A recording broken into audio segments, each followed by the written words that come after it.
Olá, meu nome é Ana de Magalhães, eu sou editora da Harvard Business Brasil e eu estou aqui hoje com a professora Mandy, que veio para ser a nossa palestrante principal no nosso terceiro fórum sobre cultura organizacional e liderança. A Mandy é professora de gestão na George Mason University, ela é PhD pela Stanford University e é também psicóloga pela Maryland University. Is that right? Ok. A Mandy veio falar conosco sobre a emoção, né? A importância da emoção nas organizações, né? E principalmente em horas de crise e como isso está levando as empresas a prestar mais atenção nisso. E, na verdade, ela tem pesquisas muito interessantes, inclusive já publicadas na revista, sobre como o cuidado com a emoção dentro das organizações pode efetivamente aumentar a lucratividade das empresas. Mandy, I would like to know how cultural emotion can really help companies to, I don't know if the right word is speed up productivity or better revenues. How does that work? I know you have surveys on that, so you can demonstrate that culture of love and culture of caring can really improve the revenues in a company. And right after, if you could tell us how emotional culture can influence a company and people in the company in a moment of crisis. Okay? So for a long time, when we talked about organizational culture, we focused on values. And the problem with values is they all sound good, excellence and result orientation, innovation. But the problem is sometimes it doesn't connect to actual behavior. So when I was doing work in organizations, I noticed that I asked about culture and people have to look at their badge and they say, excellence, quality. And I said, well, this is a problem because it's not the real culture. And they weren't thinking about an aspect of culture that is so deep and so immediate that it affects all aspects of our behavior, including inside of us, our hearts and our bodies, and that is the emotional aspect. So we know about emotions. We knew about emotions for 100 years, but we never connected how emotions, both within us and among us, affect the culture. So when I started to look at this, it was like opening Pandora's box to an aspect of culture that was almost undiscovered terrain. And one of the exciting things about emotions is they really do control our behavior and influence our behavior, and also they're contagious. Okay. So if I feel anxiety and I'm expressing anxiety, then you catch my anxiety. But also the interesting thing about emotional culture is leaders have an enormous influence on the emotions of their followers and their managers.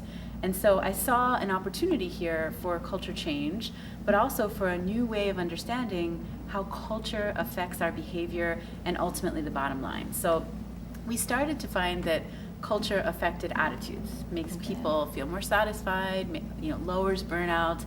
But then we also started to see that emotional culture, and in particular caring and affection and love, which was our first focus of study, really started to also impact clients. So we noticed that the culture among the employees actually bled over to the clients. So clients were happier with the organization when the emotional culture was full of caring and affection. So we thought, this is interesting. Maybe it has this impact because not only are employees spreading it through their behavior, through their words, through their symbols, through their facial expressions, but also clients were catching it.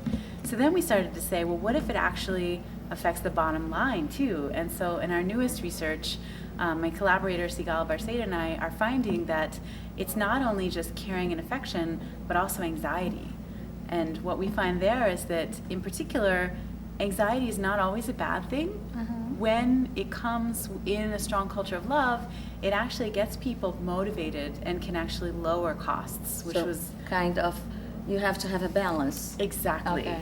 Like with everything. I mean, it came up today in Brazil, Brazilian corporations saying, well, we have a lot of love actually. So, and I said, maybe you need to balance the love with something else and anxiety. Okay.